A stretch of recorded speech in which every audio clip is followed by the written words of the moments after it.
नमस्कार, आप देख रहे हैं आज तक। मैं हूं आपके साथ रोहित सरदाना। शाम के 5 बजे और वक्त है दिन की सबसे बड़ी बहस का। मां माटी मानुष के नारे पर पश्चिम बंगाल में सत्ता में आने वाली ममता बनर्जी अपने राज्य में हो रहे पंचायत चुनाव की हिंसा को लेकर निशाने पर आ गई। वहां कल नामांकन की आखिरी तारीख थी और कई जिलों में फिर हिंसा हुई। गौरतलब है कि हिंसा की वजह से ही कलकत्ता हाईकोर्ट के आदेश पर 9 अप्रैल के बाद कल एक दिन और नामांकन हुआ था। विपक्ष का आरोप है कि तृणमूल कांग्रेस के कार्यकर्ताओं ने बड़े पैमाने पर विपक्ष को पर्चा ही नहीं भरने दिया। पंचायत चुनाव की अफरा तफरी का आलम यह है कि राज्य चुनाव आयोग अब तक वोटिंग और नतीजों की नई तारीख का ऐलान तक नहीं कर पाया। इन हालात के बाद बीजेपी और कांग्रेस दोनों के नेताओं ने राज्य में राष्ट्रपति शासन लगाने की मांग कर दी है। हालांकि तृणमूल कांग्रेस का सीधा आरोप यह है कि बीजेपी बाहर से लोग बुलाकर ऐसे हालात पैदा कर रही है। राज्य के मंत्री फिराज हाकिम ने कहा कि बीजेपी झारखंड से असामाजिक तत्वों को लाकर हिंसा फैला रही है। इसलिए दंगल में आज का सवाल यह है कि क्या पंचायत चुनाव में ममता की कानून व्यवस्था फेल हो गई है? क्या पंचायत चुनाव में हिंसा विपक्ष की साजिश है? क्या ममता बनर्जी बम बंदूक वाला लोकतंत्र वापस ला रही हैं? बंगाल में राष्ट्रपति शासन की बीजेपी और कांग्रेस की मांग क्या जायज है? और लाल सलाम से लाल चुनाव तक कैसे आ गया है बंगाल? आज का दंगल इन्हीं सवालों पर।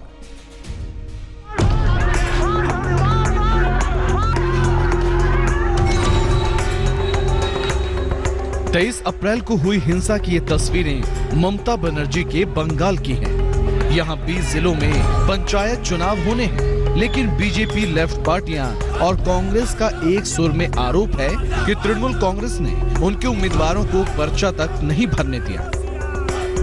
चुनाव आयोग के पहले कार्यक्रम के मुताबिक 9 अप्रैल को नामांकन की आखिरी तारीख थी, लेकिन कलकत्ता हाईकोर्ट के आदेश पर एक दिन के लिए नामांकन बढ़ाया गया। हालांकि 10 अप्रैल को राज्य चुनाव आयोग ने अपने ही आदेश को रद्द कर दिया।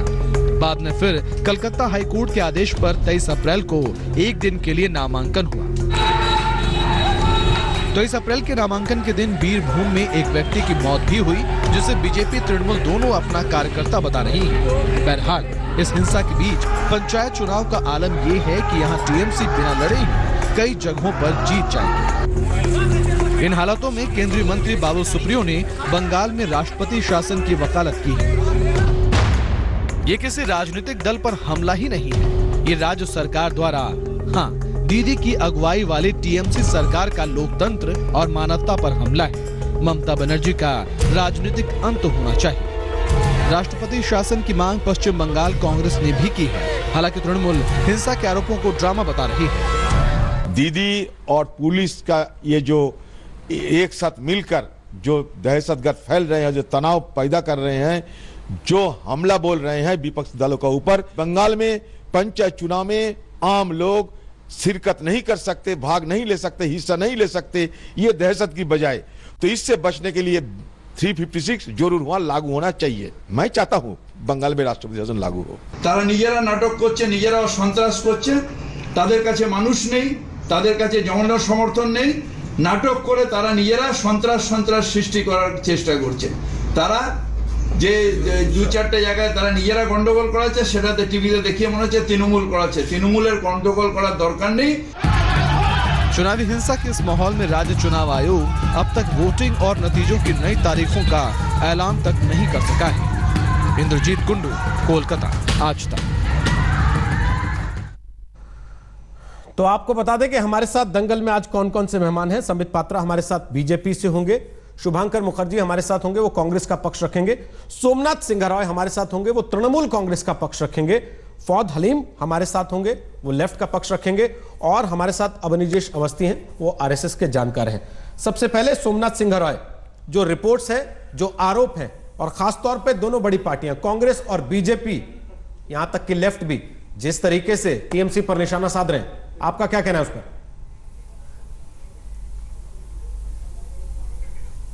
नहीं, बात तो सही है। कांग्रेस सीपीएम और बीजेपी एक साथ ही बीजेपी का तृणमूल के खिलाफ यहाँ पर इलेक्शन लड़ रहा है एक साथ होकर ही। लेकिन मैं आप लोग बताना चाहता हूँ, देखिए कांग्रेस का वोट यहाँ पर लास्ट जो भी इलेक्शन हुआ वहां पर दिखाई दे रहा है 1 to 2% वोट है यहाँ पर, 1 to 2%, उससे ज्यादा नहीं है जितना इलेक्शन हुआ। बीजेपी का लास्ट उसका सबसे अच्छे टाइम में भी उसका 17% से वोट बंगाल में नहीं मिला। सीपीएम छोड़िए, उसका वोट का मालूम ही नहीं है कि वो लास्ट इलेक्शन सीपीएम और कांग्रेस एक साथ मिलकर यहाँ पर लड़ा था, तो उनका वोट भी घटा हो रहा है। जिन लोगों का वोट का परसेंटेज 17-20% नहीं है, वो लोग बोल रहे हैं कि 100% सीट में वो लोग कैंडिडेट देंगे। ठीक है, छोड़िए उसका बात। फिर भी मान लिया जो कहां पर भी कुछ गड़बड़ हुआ, लेकिन ये गड़बड़ी में हमारा 5 तृणमूल कांग्रेस का जो समर्थक है और लीडर है, वो लोग जान दिया है। किसका हाथ से? बीजेपी का। कहां पर भी बीजेपी, कहां पर सीपीएम का हाथ में। क्यों? बीजेपी, फिरहाद हकीम साहब ने आपको बताया मीडिया में ना, असम से आप देखिए, नॉर्थ बंगाल में वहां पर कोई हमारा पार्टी ऑफिस में भांगचोर हुआ, 3 आदमी वहां पर अरेस्ट हुआ, उसमें एक है असम से। यहाँ पर अब देखिए बीरभूम में झारखंड से आदमी ले आके ये लोग बॉम्बिंग और गोली चला के एक आदमी को कल मार दिया ये बीजेपी वाले ने। दंगा लगाने का कोशिश कर रहा है। ये यही करके पंचायत इलेक्शन को कैसे भी करके ममता बनर्जी जो डेवलपमेंट का काम कर रहे हैं, वो डेवलपमेंट का काम ऊपर नहीं आए, सिर्फ ये दंगा और ये लफड़ा, ये गोली, ये बारूद, ये लेकर ये इलेक्शन में आना चाहते हैं। जो बंगाल का जो आदमी है ये इनका अगेंस्ट है। अब जहां पर भी 73% सीटों में वो लोग ने कैंडिडेट दिया, अगर 73% वोट, अगर ये बम बारूद लेके आ रहे हैं, जाएगा जो कितना परसेंट। सोमनाथ जी, अगर ये बम बारूद लेके आ रहे हैं तो आपकी सरकार क्या कर रही है? हाँ, लॉ एंड ऑर्डर फेल है इसका मतलब? राइट। पंचायती राज दिवस है आज और हम यहाँ बैठ के बात कर रहे हैं कि पंचायत चुनाव खून से क्यों लिखा जा रहा है। आपका बात सही है। नहीं, आपका बात रोहित, आपका बात सही है। मैं नहीं बोल रहा हूं हर पुलिस ऑफिसर हमारा साथ दे रहे हैं। कोई पुलिस ऑफिसर है ये हमारा अगेंस्ट भी काम करते हैं। लास्ट इलेक्शन 2016 में जब यहाँ पर पूरा आप लोग भी प्रचार कर दिया था, जो सरकार गवर्नमेंट पे आ रहा है, उस टाइम भी हम लोगों ने देखा था कुछ पुलिस ऑफिसर सिर्फ ये लोग ये हमारा खिलाफ भी काम किया था, ये बदनाम करने का कोशिश किया था। आज भी कुछ पुलिस ऑफिसर काम कर रहे हैं, वो लोग आइडेंटिफाई होगा किस लिए ऐसा हो रहा है। झारखंड से आदमी घुस रहा है, कोई कुछ नहीं बोल रहा है। पुलिस, कौन सा पुलिस ऑफिसर इसका पीछे है? ये तो इलेक्शन के बाद में पनिशमेंट तो होगा ही। लेकिन ये भी आपका बात सही है, प्रशासन को देखना चाहिए। इलेक्शन के बाद पनिशमेंट भी होगा, आप ये कह रहे हैं। ऑफिसर हमारा अगेंस्ट काम कर रहे हैं, ये पुलिस मिली हुई है। चैनल में ओपन बोल रहा हूं, इलेक्शन के बाद पनिशमेंट भी होगा। सोमनाथ सिंघर ये बात कह रहे हैं। बंगाल में आएगा बम चालू, डेफिनेटली बम मारेगा, पिस्तौल लेकर आएगा, असम से आदमी लेकर घुसेंगे, यहाँ पर हमारे ऊपर बमबाजी करेंगे, आदमी मारेंगे यहाँ पर, फिर भी चुपचाप रहेंगे पुलिस। तो उसका पनिशमेंट होना ही चाहिए। सोमनाथ जी, आपने अपनी बात रखी। शुभंकर सरकार, आप अपनी बात कहिए। वो कह रहे हैं कि इतनी बड़ी तो आपकी पार्टी नहीं बंगाल में कि आप 100% सीटों पे चुनाव लड़ा पाए, फिर हंगामा किस बात का कर रहे हैं? मैं एक चीज पूछना चाहता हूं, कोई हंगामा का बात नहीं है। मैं एक अपील रखना चाहता हूं। सपोज मैं कोई पॉलिटिकल पार्टी का नहीं हूं, मैं उम्मीदवार बनना चाहता हूं, मेरा ये राइट है क्या नहीं, ये जनता का पास, ये सरकार का पास, ये देश का पास मैं पूछना चाहता हूं। मैं नॉमिनेशन देने के लिए वीडियो ऑफिस जाएंगे, मेरे को नॉमिनेशन डालने के लिए देगा क्या नहीं देगा, मेरा कितना समर्थक है, मेरा पीछे कितना आदमी है, मैं जीतूंगा क्या नहीं, ये बात नहीं है। कांग्रेस का बात जो है, जो कौन जीतेगा कौन हारेगा ये बात नहीं है। Free and fair election, nomination डालने के लिए हर पॉलिटिकल पार्टी को जो इंसान वो चुनाव में लड़ना चाहता है, कैंडिडेट बनना चाहता है, वो election commission, state election commission का ये उनका ये राइट, उनका ये उसको सिक्योरिटी देना, उसको माहौल बनाना, ये उनका काम है। इलेक्शन कमीशन पूरा इम्पार्शियल नहीं है। इलेक्शन कमीशन जो बंगाल में है ये नहीं दिखाई जा रहा है। पुलिस फेयर नहीं है। क्यों इतना हंगामा, इतना दंगा हो रहा है तो उसका बीच में पुलिस क्यों एक्शन नहीं ले रहा है? मैं ये पूछना चाहता हूं। ममता बनर्जी ने, उनका एक हिस्टोरिकल बैकग्राउंड है, जिन्होंने संग्राम करके आज चीफ मिनिस्टर बना है, जिन्होंने कम्युनिस्ट का विरोध में भी लड़ा है। हम लोग एक साथ में था, एक साथ में लड़े। आज ऐसा क्यों परिस्थिति बना जो आज ऐसा करके चुनाव में जीतने के लिए उनको लॉ एंड ऑर्डर सिचुएशन किसका होता है? स्टेट का होता है। जब चुनाव का समय इलेक्शन कमीशन उसको देखभाल करने का, उसको इलेक्शन कमीशन का ये उसको रेस्पॉन्सिबिलिटी बनता है। इलेक्शन कमीशन रेस्पॉन्सिबिलिटी क्या ले रहा है? आज हाईकोर्ट को इंटरफेयर करना पड़ रहा है। मैं पूछना चाहता हूं, बंगाल का अंदर में चुनाव का ये जो माहौल पैदा हुआ, ये माहौल का अंदर में आप देखिए कितना आदमी आज उनका लाइफ लॉस हो गया, उसका परिवार को सामने पॉलिटिकल पार्टी, जो भी पॉलिटिकल पार्टी, वो आंसर क्या होगा? आप भी कह रहे हैं कि पुलिस मिली हुई है, सोमनाथ सिंह रॉय भी कह रहे हैं कि पुलिस मिली हुई है। कोई एक इंसान का जान चला जाए सर, अब तो कई साल हो गए लेफ्ट की सरकार वहां से गए। फौद हलीम, पुलिस अब भी आपके इशारे पे काम करती है क्या? लेफ्ट के, या पुलिस में भी आपका काडर है? देखिए सोमनाथ सिंगराय ने सोमनाथ सिंगराय ने तो स्पष्ट कर ही दिया कि बीजेपी को 17% मिला है, कांग्रेस को 1% मिला है और लेफ्ट नहीं है, तो 82% लोग पश्चिम बंगाल के तृणमूल के साथ है। ये अहंकार जो है तृणमूल कांग्रेस का, यही ये जो परिस्थिति है बंगाल का, ये परिस्थिति तैयार कर रही है बंगाल। भाई सोमनाथ सिंगराय, देखिए भाई आप अपने वक्त में बोलिए, आप अपने वक्त में बोलिए भाई, आप अपने वक्त में बोलिए, आपसे निवेदन है आप अपने वक्त में बोलिए, आप अपने वक्त में बोलिए, नहीं तो हम आपको बोलने नहीं देंगे। आप बंगाल में आप खून की राजनीति कर रहे हैं। सोमनाथ सिंगराय आपकी मुख्यमंत्री है, खूनी मुख्यमंत्री है, लेकिन उन्होंने संवादित को आक्रमण किया है। आपने महिला चित्र संवादिक को अपहरण किया है। तृणमूल कांग्रेस ने एक मिनट रुकिए, दोनों एक एक करके बोलिए। एक सेकंड सोमनाथ जी, फौद हलीम, एक सेकंड रुक जाइए प्लीज। अच्छा नहीं लगता आवाज रोकना किसी किसी की। फौद हलीम,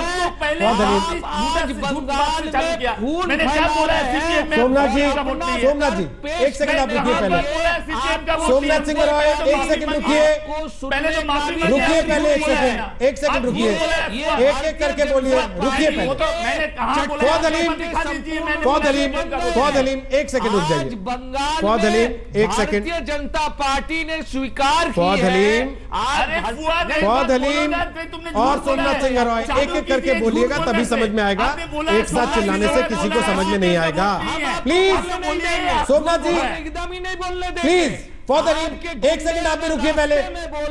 फौद हलीम आप भी रुकिए, सोमनाथ आप भी रुकिए, दोनों रुक जाइए, आवाज बंद कर रहे हैं तो आपकी। आपके हाथ में बंदूक है, एक सेकंड रुक जाइए, एक सेकंड रुक जाइए। सोमनाथ सिंगराय, फौद हलीम, एक साथ चिल्लाने से नहीं होगा। एक साथ चिल्लाने से आप दोनों एक दूसरे पर आरोप लगाते रहेंगे, लेकिन जनता को समझ में नहीं आएगा कि आप कहना क्या चाहते हैं। फौद हलीम, आप ये कह रहे हैं कि खूनी मुख्यमंत्री हैं ममता बनर्जी। बस मुझे ये बता दीजिए सर, 2003 में पंचायत इलेक्शन में कुल कितने लोग मरे थे सर? कितने लोग मारे गए थे सर? नहीं 34 बात है। एक सेकंड, मैं आपको ये बता, सोमनाथ जी, मैं आपको ये बता, सोमनाथ जी, मैं आपको खुली बहस का मौका दूंगा। सोमनाथ जी, सोमनाथ जी, नहीं, गलत तरीका है सोमनाथ। देखिए भाई, मैं सोमनाथ सिंगराय गलत को तरीका बोलने नहीं दूंगा। सोमनाथ सिंगराय ये गलत तरीका है। ये जो निर्लज्ज एक व्यक्ति है, सोमनाथ सिंगराय ये गलत तरीका है। कांग्रेस के जो खूनी नेता किसी ने टोका नहीं था। खूनियों का जो नेता बन के आज यहाँ पर खड़े हुए हैं, आज इनके होठों में लफ्ज जो निकल रहे हैं, खून जो करने वाले हैं उनके पक्ष में निकल रहे हैं। आज खूनियों का तर्क आज सामने आ रही है। था कि नहीं 34 इयर्स में? एक सेकंड रुकेंगे तृणमूल का नहीं था, आपका अच्छा अब रुकेंगे। ये शर्मनाक है, ये ठीक है, आपके राज में इतने मरे थे, इनके राज में इतने मरे थे। अगर आप दोनों ही मारने की राजनीति करने पर उतारू हैं, आप दोनों क्या मारने की राजनीति में मास्टरी अपनी जाहिर करना चाहते हैं? बंगाल में व्यक्ति का खून हुआ है और वो खून आपके हाथ में है। अच्छा कल एक जो सेकंड, खून हुए एक सेकंड, ये फौद हलीम, सोमनाथ सिंगराय का हाथ में है। फौद हलीम, जो खून हुए बंगाल में ममता बनर्जी के हाथ में खून है। ठीक है, मैं अभिजीत अवस्थी के पास आ रहा हूं। अगर आप लोग शांति से बात कर सकते हैं, वापस आपके पास आऊंगा। फौद हलीम कह रहे हैं कि उनके हाथों पे खून है, वो कह रहे हैं कि उनके हाथों पे खून है। तो क्या ये मास्टरी की लड़ाई है कि किसकी मास्टरी है खून की राजनीति में? देखिए रोहित जी, बड़ी साफ सी बात है। आज आपने अभी सवाल भी पूछा कि 2003 में कितने मरे थे, उसका जवाब नहीं दिया फौद हलीम ने। सिर्फ मिनिस्टर, कैबिनेट मिनिस्टर्स कुछ बदले, वहां पर हालात वहां पर बिल्कुल वही है। और मैं शुभंकर सरकार से पूछना चाहता हूं कि जो दिल्ली में ममता बनर्जी कांग्रेस के नेताओं से मिल रही थी, तब उन्होंने कहा था कि आप ये क्या कर रही हैं, यहां पर बंगाल में बैठ करके उनका विरोध करना, ये आपको समझ में आता है। लेकिन दिल्ली में जब आपसे मिलती हैं तब आपको देश में आपातकाल नजर आता है। और ये कोई नई बात नहीं है। कलकत्ता में, पश्चिम बंगाल में हालत ये है कि वहां कोई रैली नहीं कर सकता, वहां कोई जुलूस नहीं निकाल सकता, वहां कोई पूजा पाठ नहीं हो सकता। हालत इतने बुरे हैं। और अब तो यह हालत होगी कि वहां कोई इलेक्शन भी नहीं लड़ सकता। हालत यह हुई कि वहां का जब चुनाव आयोग ने एक डेट बदली, उसको घंटे भर के अंदर उसको वापस लेना पड़ा। हालत जब इतनी खराब हो तब आप अंदाजा कर सकते हैं कि जो लोग आज संविधान बचाने की और लोकतंत्र बचाने की बात कर रहे हैं वो जरा एक शब्द तो बोल दें। ठीक है, मैं तीनों से सवाल पूछना चाहता हूं, लेकिन ये सवाल तभी पूछा जा सकेगा जब आप तीनों अपने अपने जवाब देने में उस मौके का, समय का सही इस्तेमाल करने में इंटरेस्टेड होंगे। सोमनाथ जी, रिक्वेस्ट है, आप जब सवाल जवाब दे रहे थे किसी ने बीच में टोका टाकी नहीं की थी। मैं फौद हलीम से सवाल पूछ रहा हूं और इस उम्मीद के साथ जा रहा हूं कि आप उसमें टोका टाकी नहीं करेंगे। आपको उनकी कोई बात गलत लगती है, सोमनाथ मैं आपको पूरा मौका दूंगा। आप उनका बात मेरा मुंह में नहीं, सोमनाथ जी, उनकी बात आपको गलत लगती है, आपको पूरा मौका मिलेगा। आप फैक्ट से उनको काट दें। नहीं, आप उनको फैक्ट से काट दें, कोई दिक्कत नहीं है उसमें। फौद हलीम, 2003 में कितने लोग मारे गए थे? आपने बताया नहीं सर, पंचायत चुनाव के इलेक्शन में, जो आप आज कह रहे हैं कि खूनी सरकार है और खूनी मुख्यमंत्री। जी, ये स्पष्ट बात है कि 2003 के चुनाव में नामांकन के वक्त में एक भी व्यक्ति का खून नहीं हुआ। मैं ये स्पष्ट और दावे के साथ कह रहा हूं। सर, ये बात समझ में नहीं आ रही पहली बार है बंगाल ने 1978 नामांकन के बाद मार देना जायज है क्या? मैं आपको बता रहा हूं, समझा रहा हूं। हाँ, बताइए। मैं आपको समझा रहा हूं, बताइए। 1978 साल में बंगाल में बाए महाज ने पंचायत व्यवस्था को उस रास्ते में ले गया जो सारा हिंदुस्तान के लिए मिसाल बना। और आज तृणमूल कांग्रेस के नेतृत्व में जिस तरीके से पंचायत चुनाव संगठित की जा रही है कि नामांकन के परिस्थिति पर असंख्य लोग खून किए जा रहे हैं, ये एक नया रास्ता है जो आज सामने तृणमूल कांग्रेस ला रही है। और ये बात हम नहीं कह रहे हैं, ये बात स्टेट इलेक्शन कमीशन ने कबूल की है जब उन्होंने नामांकन का एक दिन बढ़ाया। उन्होंने वापस वो ऑर्डर लिया, वो अलग बात है, लेकिन स्टेट इलेक्शन कमीशन ने पहले तौर पर यह कबूल किया कि नामांकन प्रक्रिया में जिस तरीके से हिंसा और जिस तरीके से एक अराजकता फैली हुई है उसमें नामांकन सही तरीके से नहीं की जा रही है। उन्होंने एक दिन बढ़ाया, हाईकोर्ट ने उसे कबूल किया और कहा कि आपने ये जो दिन बढ़ाया उसको वापस लिया, ये सही नहीं किया। हाईकोर्ट ने कहा है कि आप दे एक और दिन दे सर, और जो लोग हाईकोर्ट के पास हाजिर हुए थे, आपने ये नहीं बताया कि 2003 में पंचायत चुनाव में कितने लोग मारे गए थे। मेरा ये सवाल जस का तस रह गया। आपने ये कह के गोल कर दिया कि नहीं, नामांकन के पहले नहीं मारे गए थे। सरदाना साहब, मैं चुनाव के चर्चा में जाना चाहता हूं, लेकिन अभी नामांकन का पर्याय तो हम लोग पार करें। अच्छा, वोटिंग के दौरान मार दिया जाए तो वोटिंग के दौरान मार देना जायज है सर? मतलब वोट ना डालने दिया जाए समय मार देना जायज है सर? इलेक्शन कमीशन मैं बोल रहा हूं, मैं तो वो जायज चर्चा में जाना चाहता हूं, लेकिन नामांकन का आगे चर्चा कंप्लीट करे। आज स्टेट इलेक्शन कमीशन ने चुनाव का जो तारीख है वो तारीख ऐलान नहीं कर पा रही है। आज बंगाल में ये परिस्थिति है कि हाईकोर्ट के ऑर्डर जिनके हाथ में है वो हाईकोर्ट के ऑर्डर के साथ नामांकन दाखिल नहीं कर पा रहे हैं। ठीक है, मैं वापस आता हूं आपके पास। हाल है तृणमूल कांग्रेस। ठीक है, मैं वापस आता हूं आपके पास, सोमनाथ के पास जाएंगे। उसके पहले संबित पात्रा फोन लाइन पर हमारे साथ इस समय मौजूद है। संबित पात्रा, सोमनाथ कह रहे हैं कि आपकी पार्टी का स्टेटस ही नहीं है इतना बंगाल में कि आप 100% कैंडिडेट खड़े कर पाए। उसके बाद आप शोर ये मचा रहे हैं कि आपको भरने नहीं दिया जा रहा नामांकन। देखिए रोहित जी, कितना दुखद विषय है। जो लोग चले थे संविधान को बचाने के लिए, जो लोग चल रहे थे हम सबको टॉलरेंस का पाठ पढ़ाने के लिए, और ममता बनर्जी तो डर रही थी पता नहीं कोई आर्मी वाले आके वहां पर उनकी सरकार के खिलाफ कू न कर दे, और आज इस प्रकार से वो लोकतंत्र के ऊपर मजाक उड़ा रहे हैं। रोहित जी, ये जान के बड़ा आश्चर्य लग रहा है कि सुप्रीम कोर्ट से हाई कोर्ट तक पूरा मसला गया। हाई कोर्ट ने फटकार लगा के स्टेट इलेक्शन कमीशन को कहा कि आप नामांकन को और पूरे इलेक्शन शेड्यूल को बदल दीजिए। सबसे बड़ी बात है, आप देखिए इलेक्शन कमीशन भी किस तरह से ममता सरकार के अंतर्गत आ गई। जो स्टेट इलेक्शन कमीशन है कि जब पहला एक दिन के लिए इन्होंने एक दिन बढ़ाया था नॉमिनेशन को, तो स्टेट गवर्नमेंट के फटकार लगाने पे इलेक्शन कमीशन ने उसको वापस कर लिया था। बाद में हाईकोर्ट, कलकत्ता हाईकोर्ट के आदेश के अनुसार अब इनको रिस्केड्यूलिंग करना पड़ रहा है, और कलकत्ता हाईकोर्ट की निगरानी में होते हुए भी नॉमिनेशन फाइल नहीं कर पा रहे हैं। 5 कार्यकर्ता भारतीय जनता पार्टी के मारे गए हैं। आज एक मुस्लिम कार्यकर्ता मारा गया, और उसके पिताजी पहले तो टीएमसी के नेता निकल कर कहते हैं कि ये तो टीएमसी का नेता था जो नॉमिनेशन फाइल करने जा रहा था और बीजेपी वालों ने मार दिया।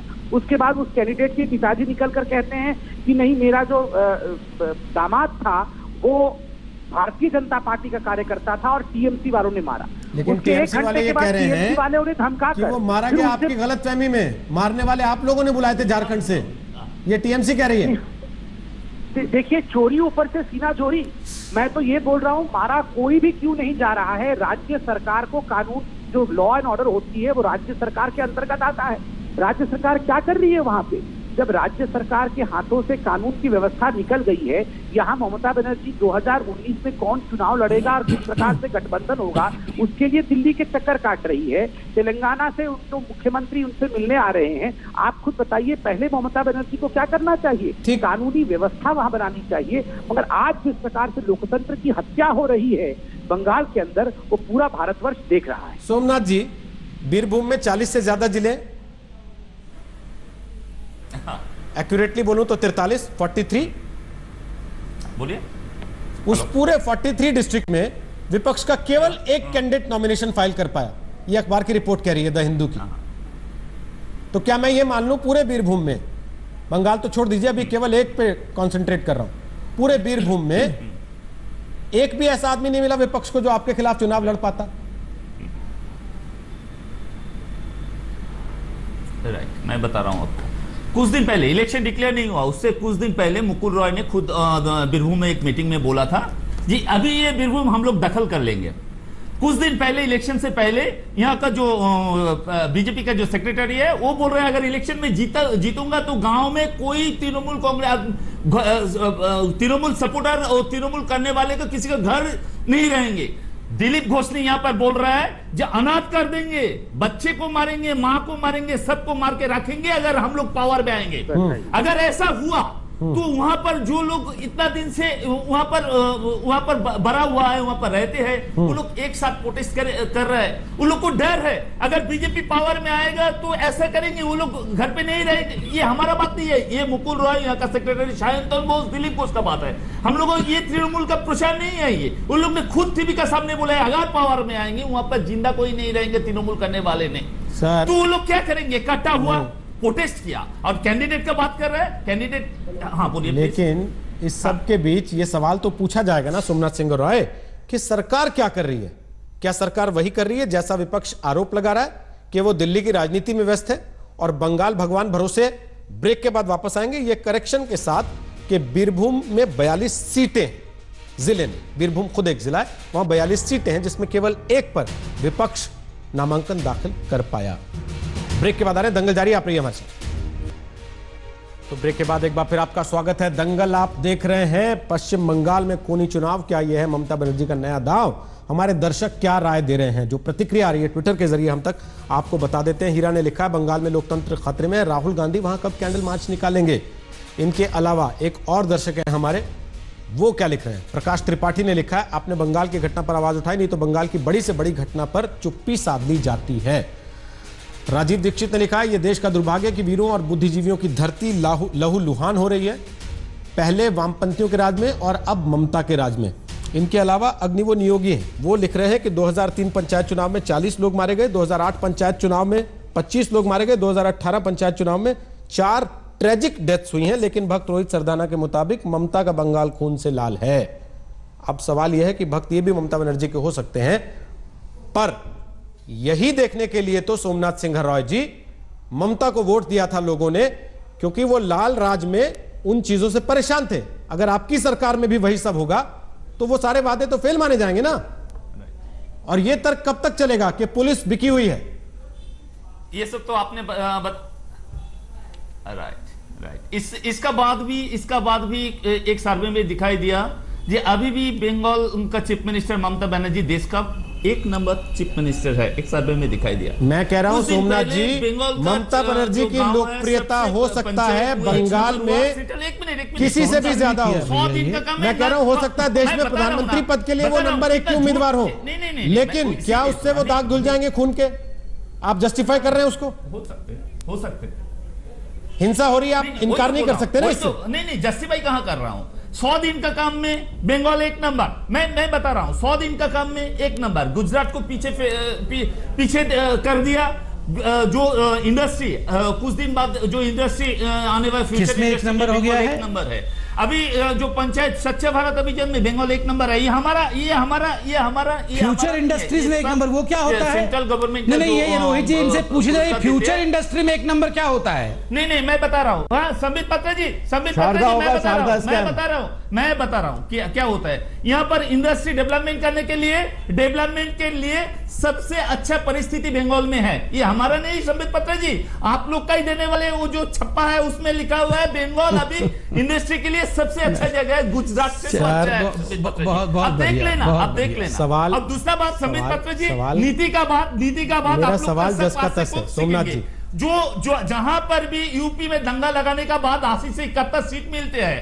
2002 में गुजरात दंगे करने वाले ने यहाँ पर नीति का तो इसलिए आप ये फार्मूला लगा रहे हैं, दंगा करा रहे हैं आप लोग भी कि ज्यादा सीटें मिल जाएंगी दंगा कराने से। बैठा हुआ है सिर्फ इसलिए आप लोग दंगे करा रहे हैं कि ज्यादा सीटें मिल जाएंगी।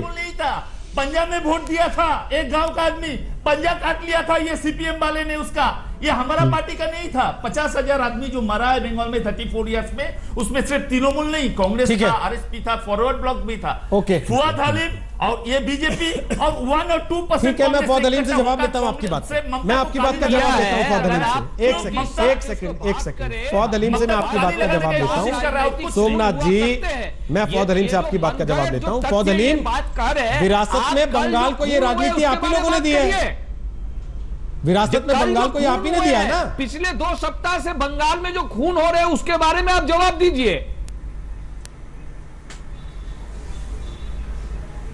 50,000 आदमी मरा हुआ है। ये सही है सर, आपका टाइम में मैं उसका आपके राज्य में इतने मरे थे तो हमारे राज्य में तो इतने ही मरे। ये करके आप लोग लोगों की मौत पे जश्न मनाते रहिए कि हमको तो चुनाव जीतना है। ठीक है सर, ठीक है, ये समझ में आ गया पॉलिसी आप लोगों की। फर्जी बात कर रहे हैं आप। पिछले 2 हफ्ते के जो खून हुआ है, अरे वीडियो एसडीओ के ऑफिस में तृणमूल के गुंडे बंदूक लेकर के पुलिस बंदूकधारी के पास कंधे से कंधा मिलाकर खड़े हैं। आप इसका जवाब दीजिए। अरे सीपीएम का बात ही नहीं। आपके लोग होना चाहिए। पुलिस के प्रोटेक्शन लेकर के गोली चला रहे हैं। ठीक है, ओके सोमनाथ जी, ओके फुआद हलीम। अब मैं जरा शुभांकर सरकार और संबित पात्रा के पास जा रहा हूँ। उसका जवाब ठीक है, हो गया आप दोनों का। अब मैं शुभांकर सरकार और संबित पात्रा के पास जा रहा हूँ। एक सेकंड, शुभांकर सरकार, संबित पात्रा ने आते ही सवाल उठाया कि आप दिल्ली में ममता बनर्जी के साथ मिलकर संविधान बचाते हैं और बंगाल में कहते हैं कि ममता बनर्जी की वजह से संविधान खतरे में। ये डबल स्टैंडर्ड क्यों? देखिए मैं एक चीज बताना चाहता हूं। जब देश में कोई तूफान आता है, कोई फ्लड आता है, तो अब देश में सब इकट्ठा हो जाता है बीजेपी के रुकने के लिए। और नरेंद्र मोदी का जो आज सरकार, ऑटोक्रेट सरकार है, जो आज देश में जो स्थिति पैदा हो गया, आज वो स्थिति में बीजेपी को हटाने के लिए कांग्रेस पूरा देश में लड़ेगा। और बंगाल का जो लड़ना का बात है, इंसान का लड़ाई जो है वो बंगाल में हम लोग लड़ लेंगे।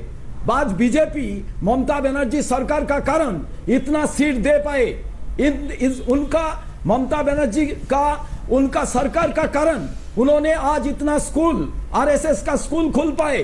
तो आज मैं बताना चाहता हूं, जो दिल्ली में नहीं सारा देश में राहुल गांधी का नेतृत्व में ये बीजेपी का जो राज चल रहा है, जो देश का खतरा है, सर इंसान के लिए खतरा है।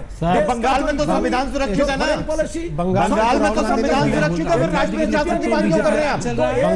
बंगाल में तो राष्ट्रीय शासन सुरक्षित है। फंडामेंटल लड़ाई है, नहीं बंगाल करते रहेगा सर। बंगाल के लिए तो मतलब यानी कि दूसरे प्रदेश में जाकर के आप लड़ेंगे। अधीर रंजन चौधरी बोल रहे थे, राहुल गांधी की तरफ से तो बयान आया नहीं बंगाल पर कोई अभी तक। अरे नरेंद्र मोदी का, अरे आपके कितने चेहरे हैं आपके देश में? जब बच्चा लड़की का ऊपर ये कांग्रेस के कितने चेहरे हैं? खामोश होता है। कितने चेहरे कांग्रेस के? पूरा देश का जन सब लोग सड़क पर उतार के आते हैं, तो आप लोग क्यों लड़ रहे हो? बीजेपी का कहा गया? क्यों नूरा कुछ नहीं कर रहे हो ममता बनर्जी से? मेरे को बताइए। संबित पात्रा बोलिए, फिर आपके पास बोलिए संबित पात्रा। अरे सुनिए, आज मैं बता रहा हूँ बंगाल का लड़ाई हम लोग लड़ लेंगे। देखिए रोहित जी, बड़ा दुख होता है जब ये सब सुनने। उसके लिए भी कांग्रेस ही लड़ेगा। तो उसके लिए ममता बनर्जी के बिना आपकी गति नहीं होगी। यही कह रहे हैं। यहाँ मत मारिए ऐसे, शांत हो जाइए। ठीक है, बच्चा का ऊपर रेप होता है, आपका बात ओके ओके सोमनाथ जी, नीति का बात मत कीजिए। ठीक है सोमनाथ जी, ओके सुन लीजिए। देखिए आपके बीच में कोई टोका टाकी नहीं करता ना, तो आपको भी नहीं करनी चाहिए। समित पात्रा अपनी बात रखिए, फिर अवनीजेश और फौदलीम। नहीं बोलिए, प्लीज बोलिए।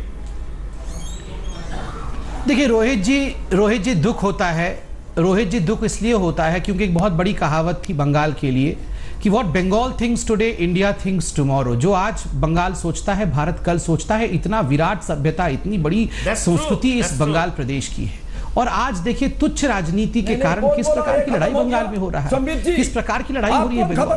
मालवा का वायलेंस हमने देखा। सर मैं आपके बीच, अरे ये रोहित जी ये संविधान बचाने वाले वैसे चुप रहेंगे।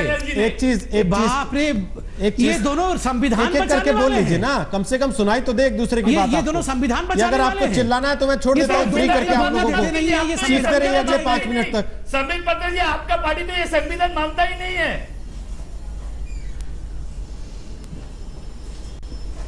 अरे कम से कम टीवी डिबेट में दंगा करना बंद करिए, थोड़ा शांति से दूसरों को सुन लीजिए। आप टीवी डिबेट में ऐसा करते हैं तो जमीन पे क्या करते होंगे सोचिए।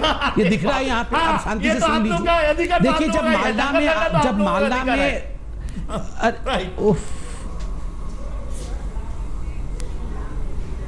बॉसे जाओ बाबा, बॉसे जाओ। देखिए रोहित भाई, जब मालदा में दंगे होते हैं, मालदा में लाखों लोग सड़क पे उतर जाते हैं, जब ममता बनर्जी जिसे सवाल पूछा जाता है वो कहते हैं नहीं, ये लोग जिम्मेदार नहीं है, ये लोग जिम्मेदार नहीं है। इसके लिए कोई जिम्मेदार है तो वो बॉर्डर सिक्योरिटी फोर्स बीएसएफ वाले हैं जो गलती से गोली चला रहे थे, इसलिए लाखों लोगों ने अटैक कर दिया। जब हम देखते हैं दुर्गा पूजा का समय आता है और मुहर्रम और दुर्गा पूजा एक साथ आ जाता है तो दुर्गा पूजा के ऊपर बैन लगा देते हैं और तब जाके कोर्ट से आदेश लाना पड़ता है, हाई कोर्ट से, कि नहीं दुर्गा पूजा का विसर्जन हो सकता है। सरस्वती पूजा स्कूलों में मनाई जाती है तो ये अपीजमेंट के पॉलिटिक्स के नाते सरस्वती पूजा को रोक देते हैं। और आज देखिए कोई पहली बार हर कुछ आदेश जो होता है वो कोर्ट से ही चल रहा है। बंगाल में रामनवमी के जुलूस को निकालना हो तो हाई कोर्ट कहेगा, मोहन भागवत जी को बंगाल जाना हो तो हाई कोर्ट कहेगा हाँ आ सकते हैं। वहां पर याद है जीडी बख्शी जी को एक कार्यक्रम करना था जिसमें बंगाल में पाकिस्तान के खिलाफ नारे लगाने थे, तो ममता बनर्जी ने कहा पाकिस्तान के खिलाफ कलकत्ता में बोलोगे तो यहां दंगे भड़क जाएंगे, लोग नाराज हो जाएंगे, उस कार्यक्रम को बैन कर दिया। अरे भैया आप बंगाल को क्या बनाना चाहते हैं? ठीक, बंगाल ने एक पार्टीशन देखा है 1906 में, आप बंगाल को क्या बनाना चाहते हैं? ममता जी आप ये मुमताज बेगम की तरह बिहेव क्यों कर रहे हैं? चिल्लाइए सोमनाथ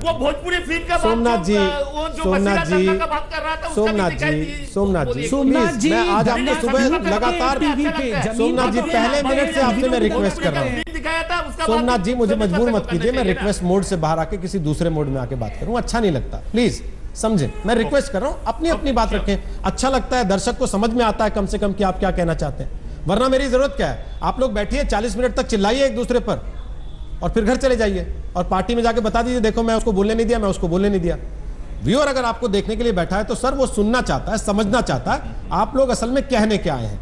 अवनीजेश अवस्थी, क्या ये कह के जस्टिफाई किया जा सकता है कि देखिए लेफ्ट के राज में तो इतने मरे थे, और लेफ्ट ये कह के जस्टिफाई कर सकता है कि नामांकन के समय थोड़ी ना मरे थे? मैं बिल्कुल रोहित जी, मैं बिल्कुल शुरू से पहली बात मैंने यही कही थी कि जो लेफ्ट के समय में हो रहा था वही टीएमसी के समय में हो रहा है। और मजे की बात यह है कि कलकत्ता में मैं पिछले दिनों था, वहां लोगों का कहना है, सचमुच ये कहना है कि ये क्या कि यहां पर टीएमसी का विरोध और दिल्ली में बैठ करके टीएमसी का झंडा, ये कैसी कांग्रेस है? और इसीलिए सोमनाथ सिंघारा ने कहा कि 1% भी नहीं रह गया। ये इस तरीके की लड़ाई यहां पर देखेंगे आप, वास्तव में तीनों एक हैं, सिर्फ दिखाने को कलकत्ता की लड़ाई के लिए, कलकत्ता में दिखाने के लिए अलग अलग हैं, वास्तव में तीनों का एक चेहरा है, कांग्रेस हो, टीएमसी हो, सीपीएम हो। अब इसी तरह येचुरी ने कहा कि हम कांग्रेस से मिलकर के लड़ेंगे इलेक्शन।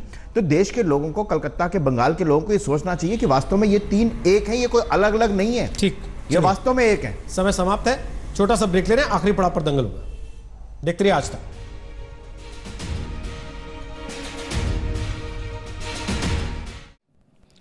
लेटेस्ट खबरों के लिए यूं ही देखते रहिए आज तक, और इस वीडियो के पसंद आने पर लाइक, शेयर एंड सब्सक्राइब करना ना भूलें।